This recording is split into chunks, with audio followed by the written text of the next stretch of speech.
Hello everyone, welcome back to my channel. I'm Claire. This is Testing Sobriety Mounjaro UK and this is my week 16 update on taking Mounjaro. I'm taking the 2.5mg dose from a 7.5mg pen. That means that my weekly cost of taking Mounjaro is way less than if I was taking it still from a 2.5mg. I'll do the sums and I'll tell you here on the screen what that cost is to me at the moment. I'm not suggesting anyone else does that. If you are considering doing that, you have to be absolutely certain that you know what you're doing, because you could make a mistake and take too much, which could be obviously detrimental to your health, or just give you far too much of that horrible suppression. Which, I say horrible suppression, the suppression's what we want, but when it's too high, it's very difficult to eat, and I have been there. I think I might have made a mistake a few weeks ago and taken too much, so I know what can happen and how weak you can get when you don't eat enough. So anyhow, that's what I'm doing, not suggesting anyone else do that. I'm 5'4" and 47, I think, years old. Pretty sure I'm 47. Most people around my age group don't remember their age, so I know I'm not the only one. Comment below if you are one of us. Scent of the day, fragrance of the day, is this gigantic bottle of Chanel No. 5 Eau Premiere. Now this is not one that you can find everywhere. This is in fact discontinued, this particular version, in this taller bottle. It now comes in a square bottle like No. 5 does, like Coco Mademoiselle does. But this is a previous formulation I got for a really good price on Vinted, and it's actually a tester bottle as well. It says sort of demonstrateur on the back. This is like your No. 5 for beginners. If No. 5 is too spicy, too strong, too old-fashioned, this has some vanilla in it, which sort of softens it a little bit, rather than being too ambery. That amber sort of can be a little harsh in No. 5. And this is a little bit lighter, fresher, and then a little bit sweeter, and just generally more palatable for a modern taste in fragrance. So that's what I'm wearing today, but this is not my perfume channel. If you are interested in perfumes, pop over to that channel. I will link it in the description. What we're talking about today is my week in Mounjaro. My week taking Mounjaro. Mounjaro was in me, let's be real. So I have a list. I always have a list because otherwise I forget stuff. So we're going to start off with sort of food and calories. I'd say I've been eating less than usual, because previously I was eating less at the beginning of the week and then allowing myself more at the end of the week when I wasn't as suppressed in my appetite. And I decided just for last week, just to test being a little bit stronger on the willpower and not acting so much on hunger and cravings on those last few days, because I wanted there to be less food in my system for weigh day, and that has worked fine for me. I haven't felt weak by having less, and the thing is, I don't know how many calories I've had because I haven't really been counting, but I just know that I haven't had that many sort of really, you know, high calorie meals. I haven't had that much processed or, you know, sugary foods or anything like that. I always have little bits here and there every week, but that was definitely less in this last week. There was one meal I want to mention that I think has upset my stomach. We had a night shift where my boss flexed his credit card and bought us a takeaway, and the company credit card, not his own. That was never going to happen.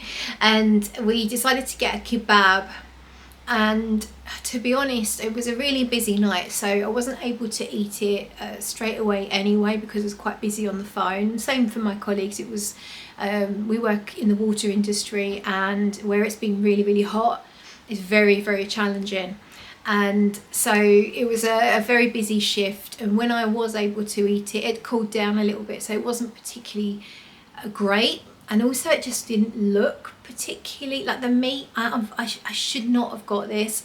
It was doner meat and also lamb. It was supposed to be lamb cubes. Clearly the kebab shop was on a budget, and I've only got a couple of small lamb real meat cubes, and the rest of it was doner, and it just did not look great. Sometimes you get, I know doner's processed, it's essentially like beef sausage, isn't it, or something, I don't know. I'm not beef, lamb. But sometimes it's really nice. This really wasn't great at all.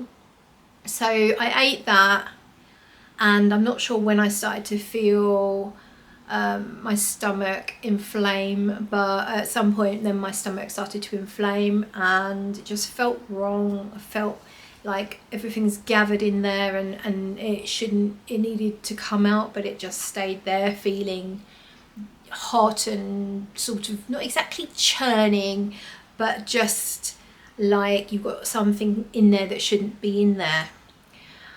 And then stupid me, I hate wasting food, and I need to learn from this. I really hate throwing food away. I don't know why. I didn't grow up in poverty, you know, we always had enough food, but for some reason I just have this thing. I hate waste in general. I hate throwing anything away that's useful, but yeah, I just really hate wasting food, and I had loads left because it was a decent amount of meat. So despite the fact that my stomach felt inflamed, I had some leftovers the next night, and of course it just made things worse, and I've been really bloated ever since, even though I've been to the loo, and actually I think it caused me to because I have proctitis, ulcerative proctitis, which is a bowel disease, and that does cause me to have to sort of run to the loo a few times on a daily basis. And you know, we're not talking normal poos. So this definitely did make things worse than normal. Like, you don't need to hear it, but for some reason, yeah, I don't know why, but I did eat more the next night, and then for the whole week pretty much my stomach has felt a bit inflamed and very bloated. So I have got a photo of me where I look a bit pregnant with this bloated bump, and this was taken only, was it yesterday or the day before? So quite a few days after my second amount of kebab, but it just took so long to go down. So I don't know if that's linked to Mounjaro, if it is purely the kebab, if it's also linked to the condition that I have, or just a little bit of everything all thrown together. But anyway, it's not been that pleasant, and it's when you're losing weight and you're feeling good about yourself, getting slim, and then you suddenly got this big belly again. It's so annoying. But anyhow, if things are calming down, I'm trying to eat cleaner. Oops. Oh, it's just a cat coming in the cat flap. Trying to eat a bit cleaner because of that now. And today we're about 3 p.m. I think, and let me check. Okay, we are 3:45, and I've only eaten once today. I do think my appetite suppression is quite high at the moment. I took my injection on Thursday night, and we are now Saturday morning, and the suppression's pretty high, but I have been able to eat eggs today. So I wanted to eat something good like protein and low carb, and so I decided to have an omelette with cheese, onion and a little bit of red pepper, and I didn't enjoy it. I'm definitely just not really feeling eggs, but I did make myself eat it. Couldn't finish it. It was only a 2-egg omelette. I couldn't finish it. So I only left a couple of mouthfuls, so that's fine. But yeah, I am trying to, if I can, eat a bit cleaner now, just because I still feel a bit sensitive in my stomach. Yeah, as I said, I'm not counting calories.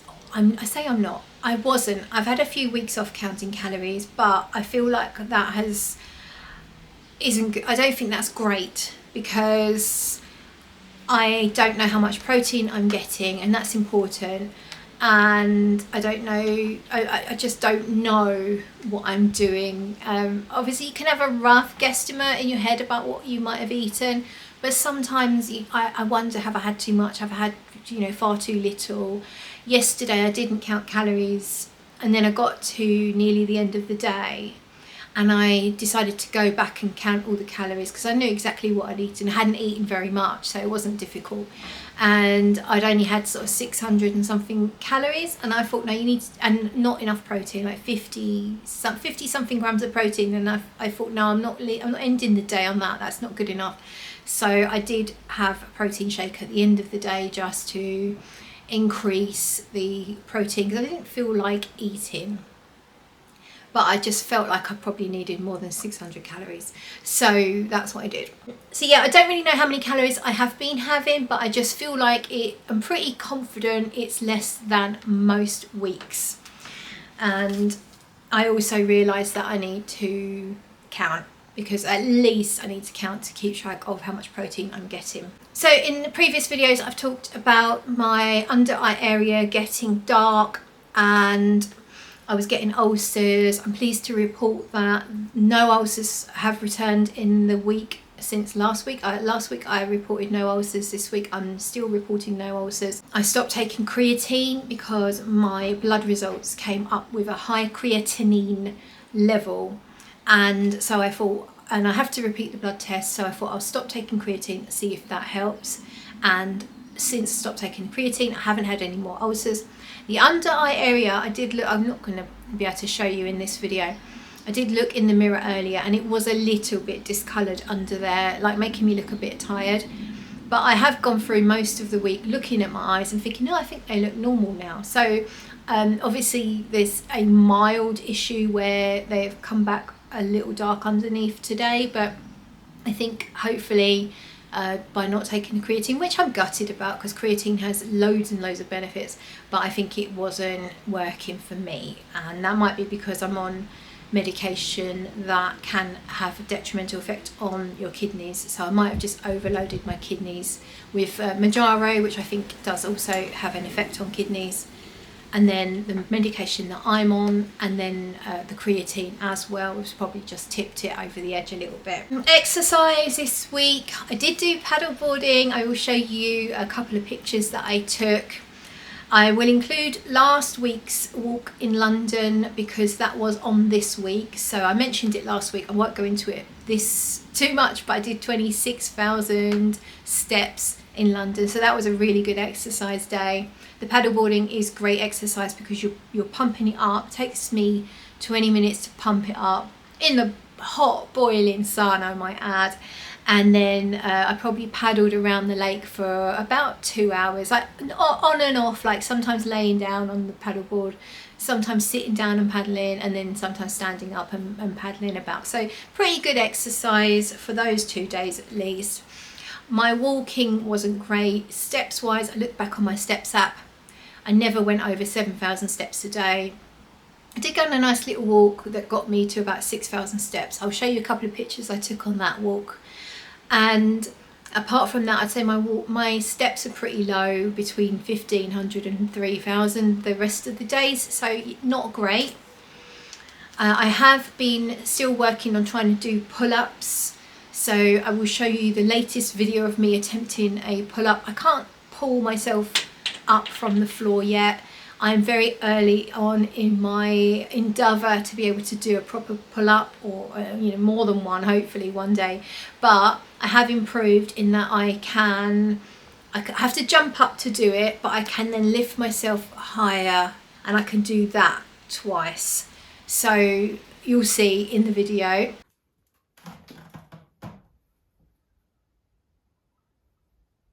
You can do it.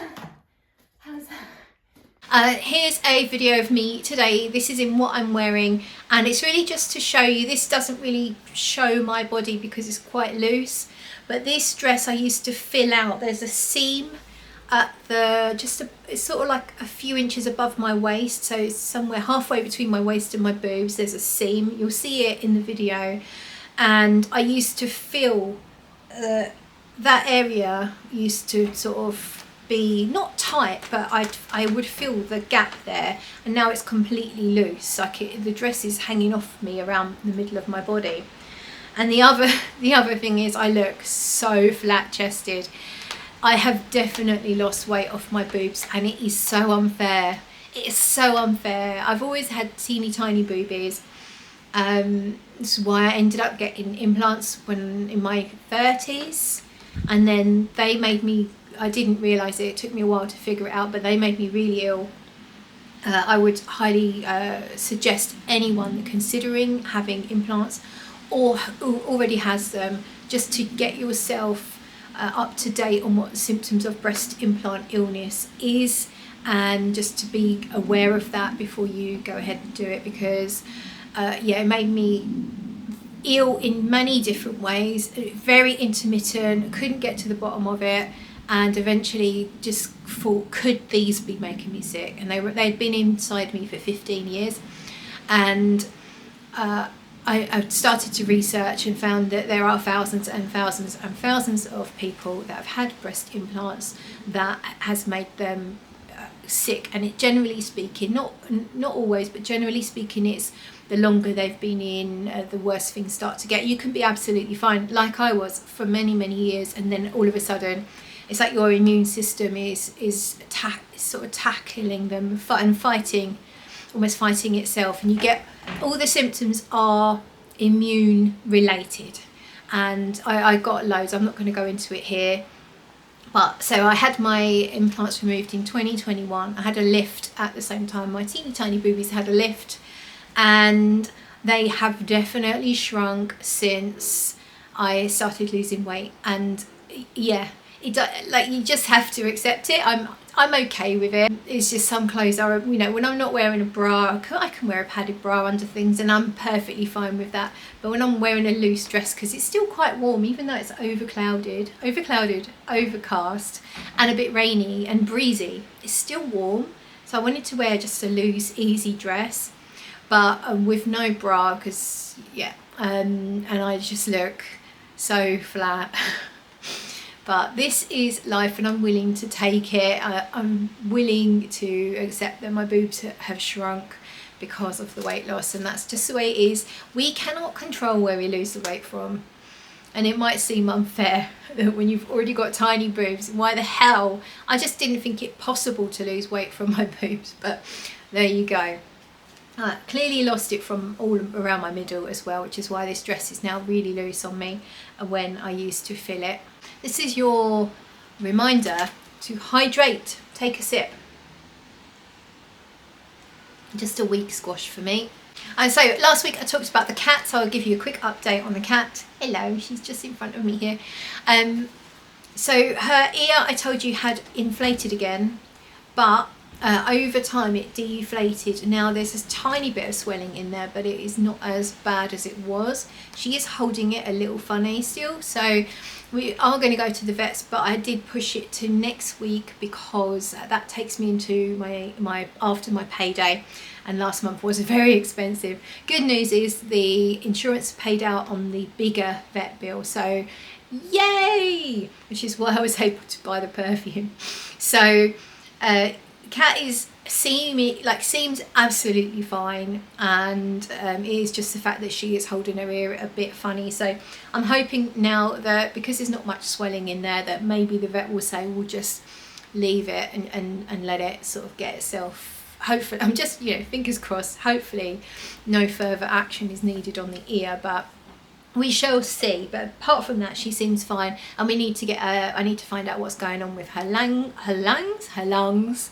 She has 2 more antibiotics to take, and then we can find out. So I'll do both visits in one. Another reason why I pushed it to next week is I can have 1 consultation for the 2 issues, hopefully. So once her antibiotics are done, they can have a listen to her breathing and decide what needs, what if anything needs to happen regarding her lungs.